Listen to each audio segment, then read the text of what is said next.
points of view. And now, Talk Evergreen and your host, Sister Tanya Sellers. Good evening and welcome back to Talk Evergreen. My name is Tanya Sellers and I am the Evangelistic Growth Group Director here at Evergreen Missionary Baptist Church of Oakland, California. If you have not done so already, please make sure you like, comment, subscribe, and share this live broadcast. List your city and state in the chat and let us know where you're watching from, and feel free to ask questions because we are live. Also, be sure to follow us on Instagram and TikTok at Evergreen of Oakland. I'm very excited to be here tonight with our live audience. And of course, we have part 2 of our very special guest this evening. Again, we have Ms. Devani Watkins. And Devani is the ministry leader for Evergreen for Justice. And this is kind of like our political information group. Is that a good way of saying it, Devani? That's a good way to put it. It's political information and social justice. Okay.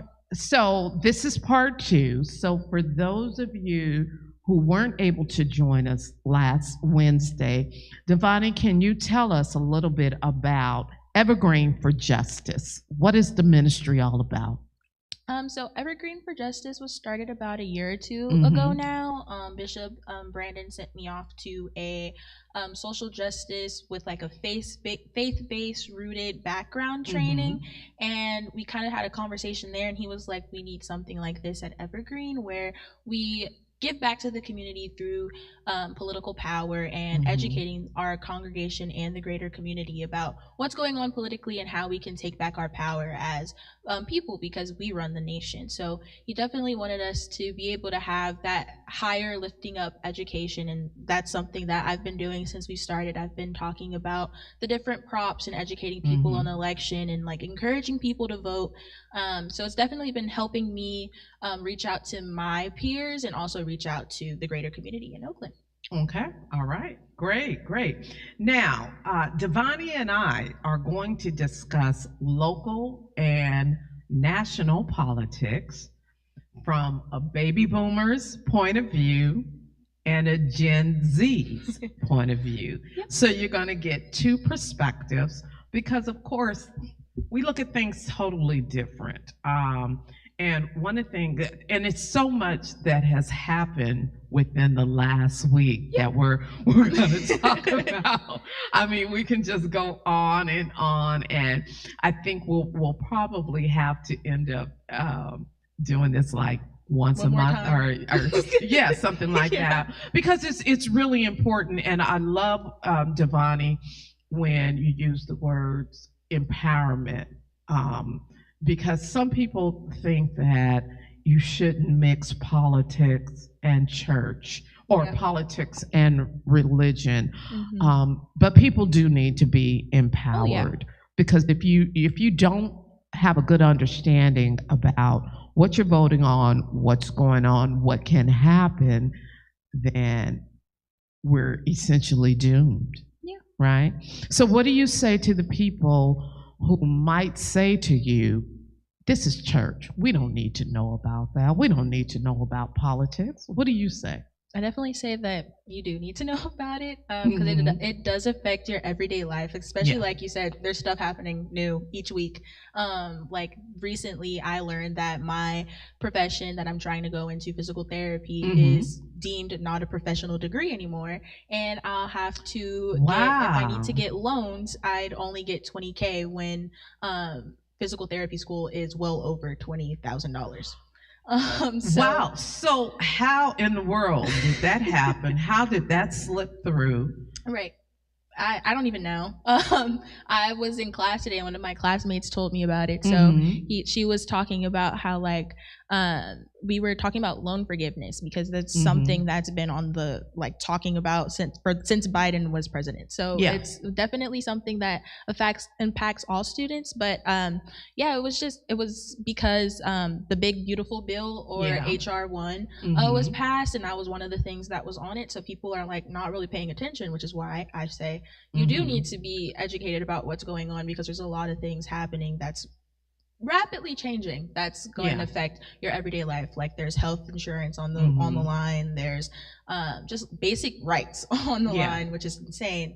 So yeah, it definitely just slipped through the cracks because the Department of Education is dismantling itself and slowly Yes. going backwards. Now, how scary is Yeah. that? This is a time where people, I mean, you have open enrollment, but I think open enrollment is over with as of last year. But again, empowerment. You need to know, what are you signing up for? Exactly. We know healthcare, the premiums are Mhm. going up. So unfortunately, you have to choose to go to the doctor. It's not like, okay, I'm not feeling good, I better go to the doctor. Exactly. Now you have to choose. Mhm. Can I pay that $30 or $40 or $50 copay? Sometimes 70. Yes, Yeah. sometimes 70 and sometimes 100 if Mhm. it's a specialty. So you, unfortunately, now you have to choose. Should I go to the doctor? Am I going to go to the doctor, or will I just wait it out? Is it worth it to go to the doctor? Yeah, yeah. It's So that insane. is totally a shame that, we have to think that way nowadays. But I mean, such is life. Again, it's all about part of being empowered, understanding what these bills are, what you're voting on, what you're not voting on, and the people that you have voted for, what they represent. Exactly. I want to ask you, and I don't think we talked about this last Wednesday. How does Gen Z, how do they feel about our current leader? We definitely don't like him. Okay. And why? Why don't you like him? Definitely because a lot of our, like I talked about, our Department of Education is Mhm. being impacted, and a lot of Gen Z are in college right now or trying to get some sort of professional degree. Mhm. So it's like if you don't plan on going to get a master's, you're automatically doomed. Wow. Just specifically because of that, and also because a lot of what we're fighting for is social Mhm. justice is being impacted as well too. Like a lot of our peers are being illegally being deported back to their countries, even Right. if they are American citizens. Mhm. So we're seeing just a lot of laws being broken in front of us, and that's something that we don't stand Yeah. for. We're You're absolutely definitely right. Yeah. we're definitely a generation for the people. We're Mhm. not just about ourselves, and we're not about just thinking that everything's going to be okay when we're looking at things that is happening that's not okay. We're Mhm. watching police being able to just brutalize communities because of the color of their skin, and it's not Yeah. okay. So we're definitely in a time where we are definitely having some sort of combat happening from him. So we're definitely not Mhm. enjoying that at all. So we're doing everything we can to use our voices to fight back against him because we don't stand for it. Well, the polls said Gen Z really didn't make an impact and Yeah. didn't go out and vote. Yeah. And I think one of the reasons why a lot of them felt like their vote wasn't going to count, and they were just fed up, so they decided to do nothing. Yeah, that was definitely a lot of the talk Yeah. on my campus, Mhm. and then also a lot of the talk was, oh, I voted for him because he's going to do things that are great for the students. Mhm. And where is that happening at? Please tell me where that's Yeah, happening where at. where is it? Yeah, where So- is it happening? I can't think of anything at Nothing. all. Absolutely And nothing. I think what a lot of people they were banking on is the border protection, because I think each party agreed on the fact that okay, we're doing too much. We got to put a Mhm. handle on this. And the promises that our current president made, Yep. um, of course, didn't come true. Right. Yeah. Right. So what do you do about it? You know, Exactly. ICE is everywhere. It's unfortunate that people are being snatched up, children, babies, women, Yeah. being brutalized and being snatched up. So let me ask you, Gen Z versus baby boomers. Mhm. How does Gen Z feel about supporting the people who are being caught up with ICE? How do you all feel about that? And I'm There's- going to tell you what we baby boomers feel about Yeah. it. There's definitely a split decision Mhm. between Gen Z, but I would say it's majority of like people feeling like um, that ICE shouldn't be in our communities and Mhm. shouldn't be going into people's homes without these warrants. But it's also those people who are like, well, they're just doing their job. Yeah. So, and it's definitely like, it's not really like a decision that we have, like Mhm. that's this is where we're heading towards. It's really like split in half. Like there's no definite like which Right. which side Okay, are we split in on? half. Yeah. Okay, no, I can totally understand that. And before I give my answer, I want to make sure to give a disclaimer that the discussion this evening are not the views of Evergreen Missionary Baptist Church. This is just a discussion. So, baby boomers, we kind of feel like this is not our fight. Mm. Even though we have compassion, we have empathy, and we know that they are going about it totally the wrong way. But a lot of us feel like this is not our fight because we really haven't had anyone to fight for us.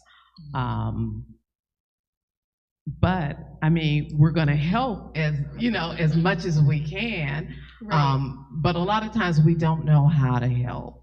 But again, it's all a part of voting, knowing what you're voting for, voting, and then if it does pass, then I think last week you talked about putting together like a grassroots organization, and I think a lot of people have gotten away from that. Yeah. Grassroots meaning just starting from the bottom and going up to the top.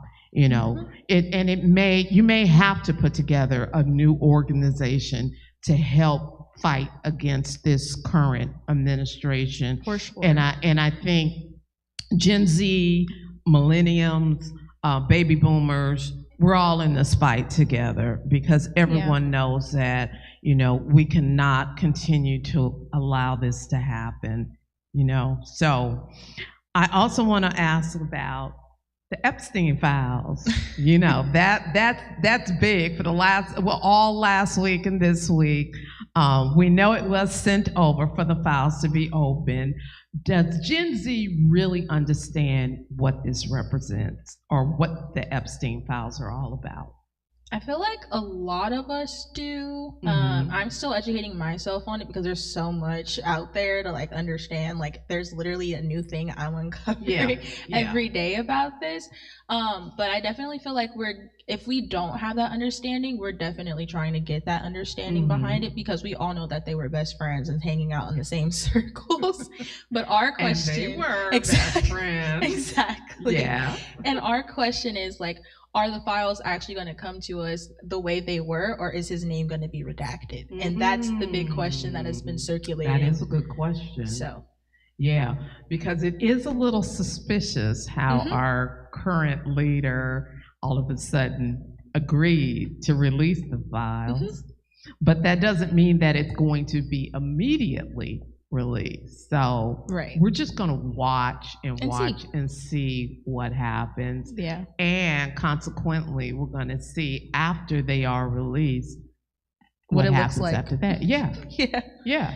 So nobody knows. Yeah, he posted on Twitter something about how like he doesn't care about the files being released, and he was just like, I've done a lot during my time here. We've stopped we've stopped the education department from favoring the Black and brown community. And I'm just paraphrasing what he said. I'm not actually saying this is what he said, but he's like focusing on all the things he said that was good, and then ends it with "Let's keep America great." And I'm like, it's not really great right now. So. Right, and it's not. Yeah. He's just telling himself that, and the more you say it, you start believing it. And then other people will start believing it. Yeah. Let's talk about DEI. That's another hot subject. Diversity, equity, and inclusion. Gen Z doesn't remember affirmative action. Yep. Okay, you do remember affirmative action. A lot of it was talked about at. I had the privilege of going to a private high school, so they talked a lot to us about in our college counseling classes about affirmative action and how it helps us. But and a lot of people are like, well, that's why people are going to Harvard and Yale. This is why Black and brown people are in these schools. So it's like, no, it actually helped out our white counterparts more so than us. So yeah. Well, with affirmative action, what it did is that it stopped the gatekeepers. Yep. Because part of my background is media, and I can remember in media they didn't want brown faces to be the face. Of going out and talking to advertisers or being on TV. And affirmative action was a part of, hey, wait, we need to open this up. We need to make sure that the people who we are servicing, that the people that work for us represent those same people. And that was not happening. And affirmative action opened up a lot of doors.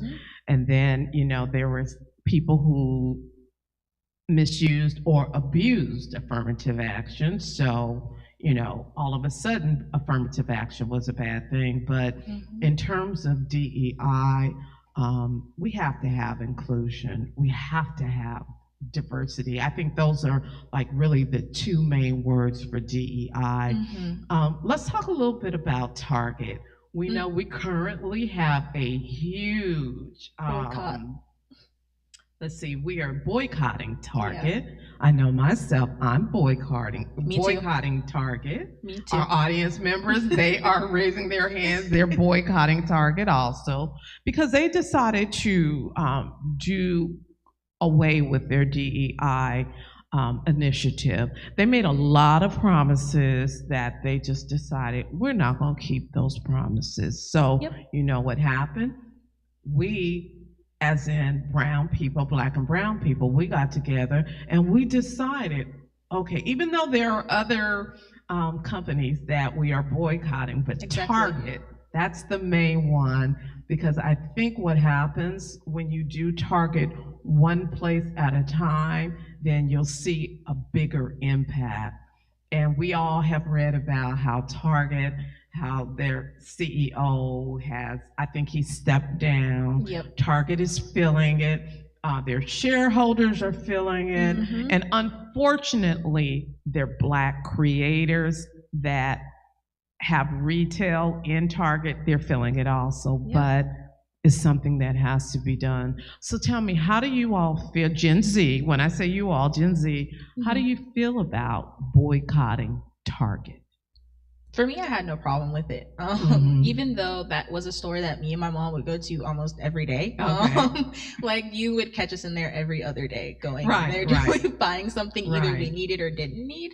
But definitely for me, like that's where our roots started, was in boycotting. So for me, it was like we're following in the footsteps of our ancestors doing the same exact thing. And we've seen the impacts of that with boycott, because a lot of us realize that the Black and brown dollar is actually pretty powerful in America. And if we all band together to not go to a place and buy something, that they're going to feel that, because it's and it's definitely our spending power is huge. And I think again, people didn't realize that and the impact that this boycott has made and is making, because people are still boycotting. And it wasn't, I think for me, the first couple of weeks, it was kind of hard because, you know, Target is like a Walmart. You know, you pop in and out.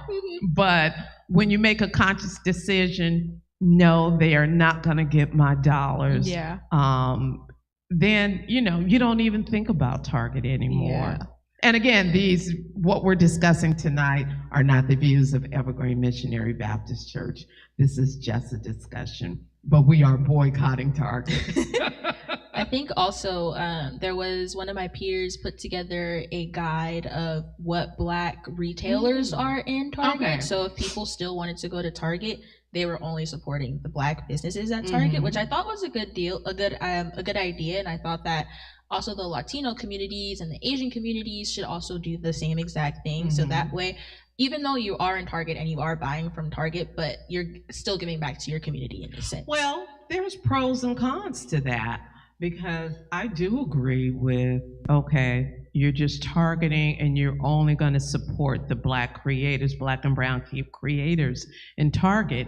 But the way retail is set up, Exactly. they already know the minds of the shopper, because you're not just going to buy that one thing. You're going to look around, See you're going to something be at the else. cash register, and you're going to see different Ooh, I need things. that. I need that. So Yeah. that's what they count on. And of course, that's what happens, unfortunately. But I think some of the Black creators, at first, they didn't understand and they were not for the boycott. But I think as time went on, they totally got it and they totally understood. And I think that also there are ways to support these creators online. Exactly. And that's what we have to do. We have to put our money where our mouth is and continue to boycott until we get what we want. Because if we don't, nothing will represent Black and brown people. Exactly. Yeah, so that's what's going on right now. So Devani, let me ask you about how does Gen Z feel about our Governor Newsom? And I'm asking that question because I love the fact that he's fighting fire with fire. This is a new day of politics. It's been said that the Democrats are way too soft. You cannot, the Democratic Party can no longer go on like they have been, kind of like their head is in the sand. You gotta fight against these Republicans. I think Governor Newsom, he's doing that. He's doing that in a fun way. Yeah. But he's fighting fire with fire, and I can appreciate that. But how do you feel about the way he's going about it?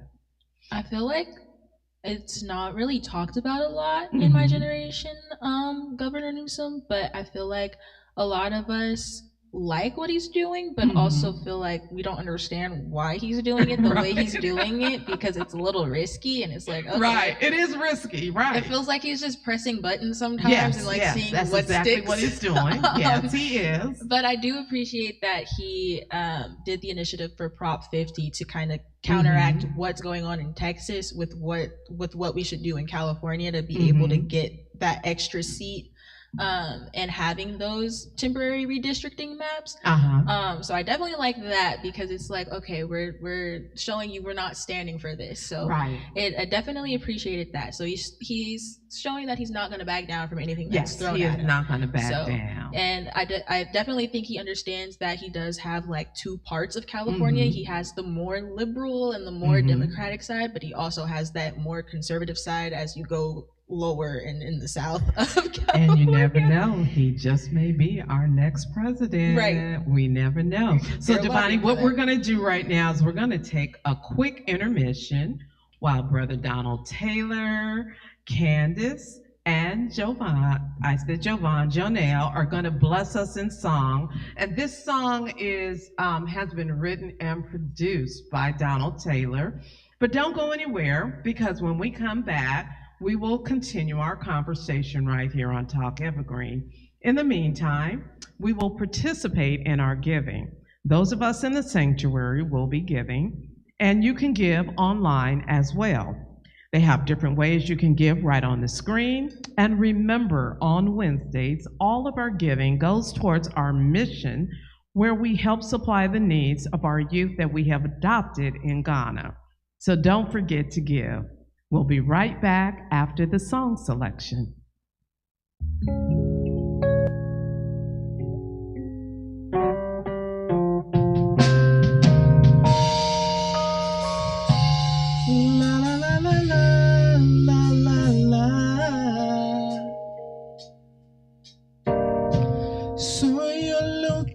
For someone to hold on to who will not hurt you. I've used you or let you down, and you're looking for someone you can talk to who will not run or tell everybody around. I know someone who already knows you. On the day you was born, he has consecrated you. He is the way, the truth, and the life.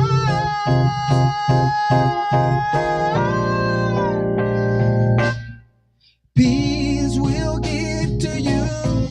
Peace will be with you.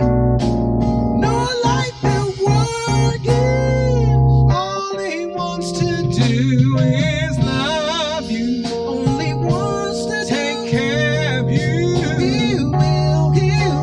He'll be your best friend and hold you. He wants to hold you, console you. Oh Lord, he'll be your best friend. So you're looking for someone to hold on to who will not hurt you. I've used you or let you down, and you're looking for someone you can talk to who will not run or tell everybody around. I know someone who already knows you. On the day you were born, he has consecrated you. He is the way, the truth, and the life.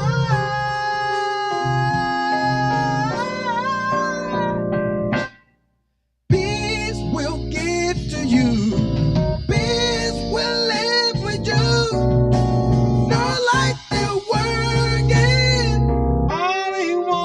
Do is love you, only wants to take care of you. He'll be your best friend.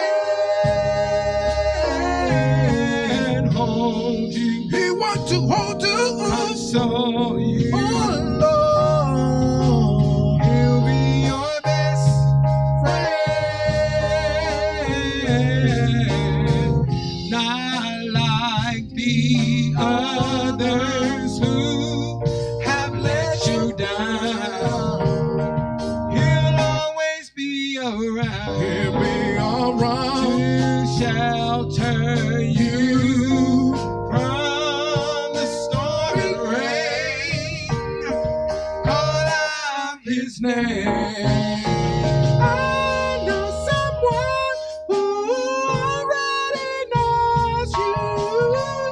On the day you were born, he has consecrated you. He is the way, the truth, and the life.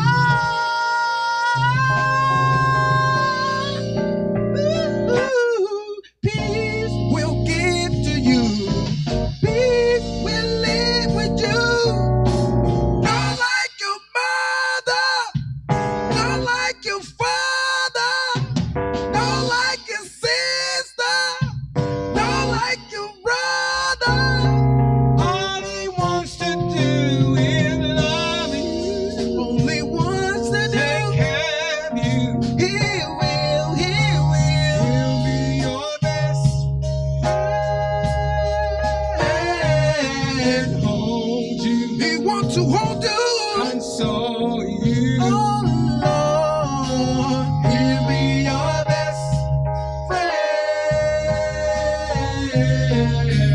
All he wants to do is love you.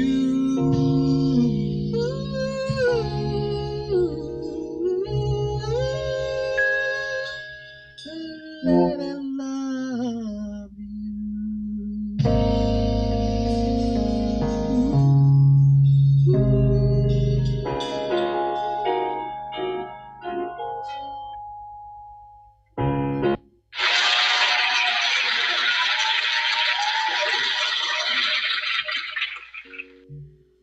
Welcome back to Talk Evergreen. My name is Tanya Sellers, and I am here with our Evergreen for Justice ministry leader, Devani Watkins. Thank you for joining us again, Devani, for part 2. Now, I want to talk about local politics. I remember when I first got involved in politics in college, I was a member, we talked about the BSU, Black Student Union, the NAACP. How important are local politics or political organizations? How important are they to Gen Z? I would say for a lot of us, we volunteer at our local political organizations, whether it's the Black Panther Museum and like volunteering there and learning more about the Black Panthers and getting involved directly. Especially on our college campuses, we have a lot of young politicians, activist groups that we're able to go to Washington, D.C., at my school specifically, at University of San Francisco. We're able to go to Washington, D.C., meet our lawmakers. We also are able to go to City Hall and talk to our local mayor, talk to just like anybody we come across about any concerns that we have, concerns that we have that are going on today. And I'm definitely grateful for those type of organizations as well too, but also just like going out in the community, and if you see something that you don't like and there's not an organization for that, going out and starting your own nonprofit. Okay, that's important. I've seen a lot of that as well too. So I definitely say like you said, joining your BSUs, joining any of your Black clubs and cultural clubs on your campus, or starting your own, definitely is key for that. And I would say that just like talking to your local politicians is also important too. Like I'm grateful for like having that opportunity, being the ministry lead for Evergreen for Justice. Like I got to talk to Mayor Barbara Lee when she was here for her candidacy, talking about her campaign for her candidacy for Oakland mayor. So definitely like having those conversations and being in those positions and taking up space is what I like to say. It's like taking up space in a positive way. I like that. Yeah. I like that. And you know what? One thing I can say, on a positive note, I do believe in terms of what's going on in the world, are making people more aware. They're learning more about government and about politics. Because there are some things that I didn't even know, but I empower myself by watching and by listening and also by learning. So let me ask you, Devani, what do you listen to in terms of, I'll say, podcasts? What do you listen to get your information from? A lot of times for me, it's NPR, because that's what a lot of my classes ask us to listen to is NPR. National Public Radio. Yes. Yes. All right. Definitely starting there for me, and like even when why NPR?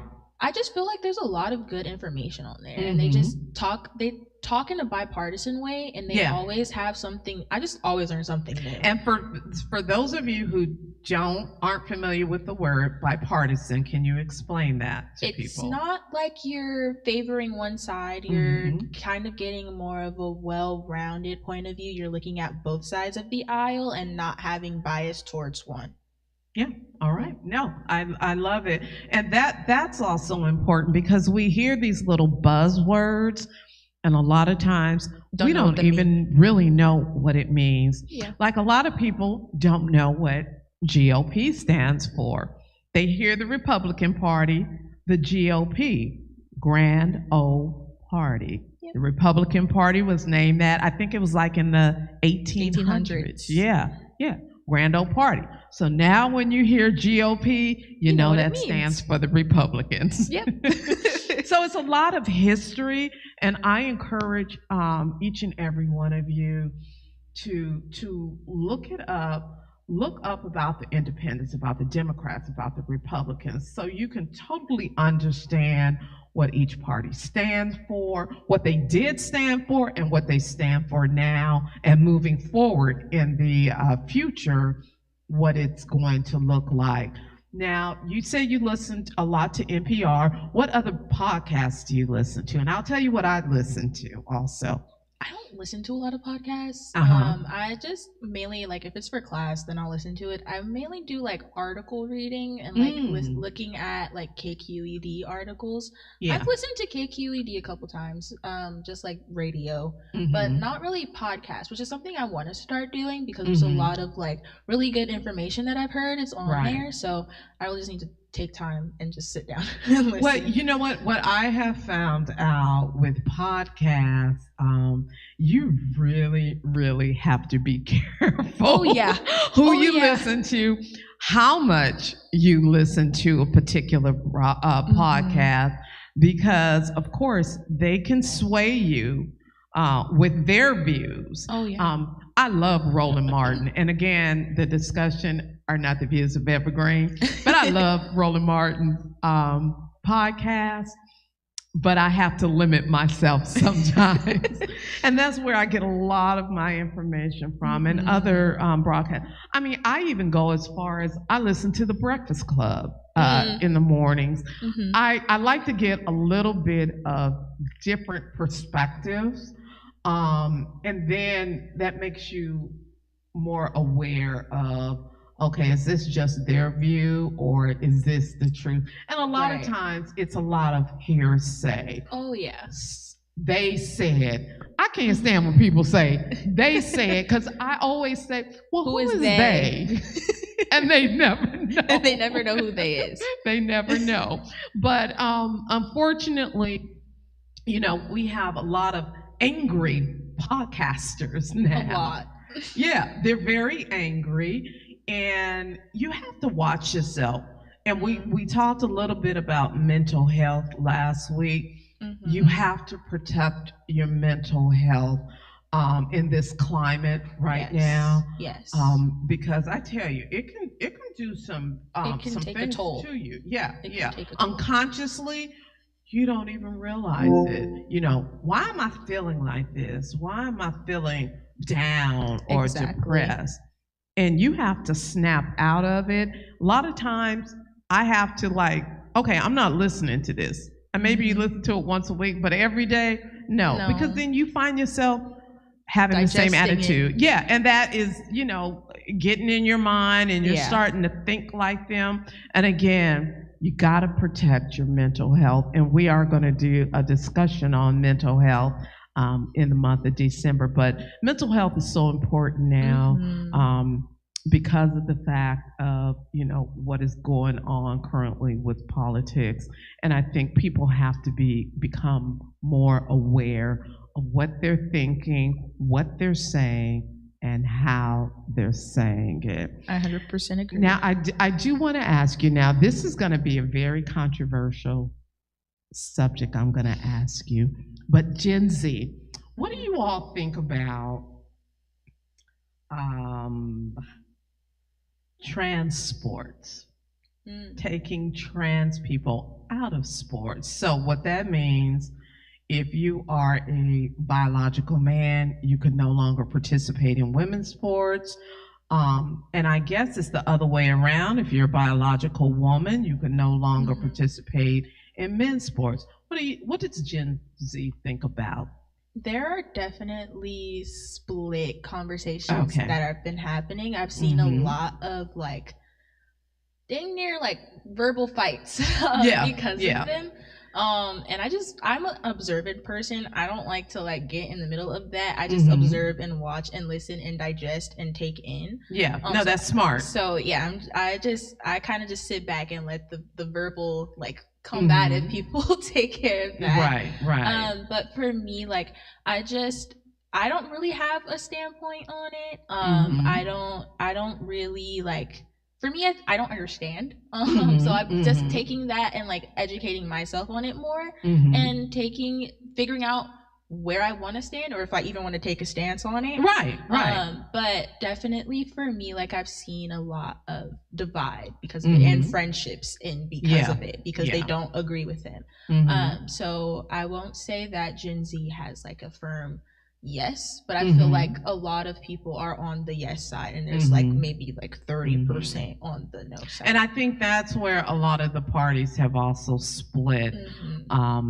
because in some cases, some see it as not being fair, where there's an advantage and a disadvantage. So I think it's a individual decision. People need to really look into it to understand, but I believe they're not allowing in different states trans people to participate in sports. So and that can possibly change. But again, we want to encourage everyone to read more, to listen more, to do more, to get involved. Devani, are there any organizations that you would suggest for people to get involved in? For me, like locally in Oakland, I know like if you want to give back to your community, there's the People's Kitchen and the People's Organization. So they do a lot of like giving back and education to the youth and to the greater Oakland and I believe San Francisco community. But also if you want to just like get more involved, I say like if you're in college, like I said, join those political activist clubs on campus. But if not, I say just like have those conversations, those tough conversations with your peers, and see if they have those resources as well. I know that there's the Ella Baker the Ella Baker organization in Oakland as well too, that one of my friends also works there, so I get a lot of my information from them. But I definitely say just conversation and just talking with people is the best way to go. Questions. Ask questions. Well, Devani, we are not out of message. Out of time. We're just out of time right now. Be sure to follow us on all social media platforms at Evergreen of Oakland. Don't forget to like, comment, subscribe, and share this live broadcast. Remember to join us every Sunday for our 8 a.m. Express Worship Service, followed by our 9:30 a.m. Sunday School class and our 11 a.m. Worship Service. Thank you all for watching and have a blessed night, and we'll see you next week here on Talk Evergreen.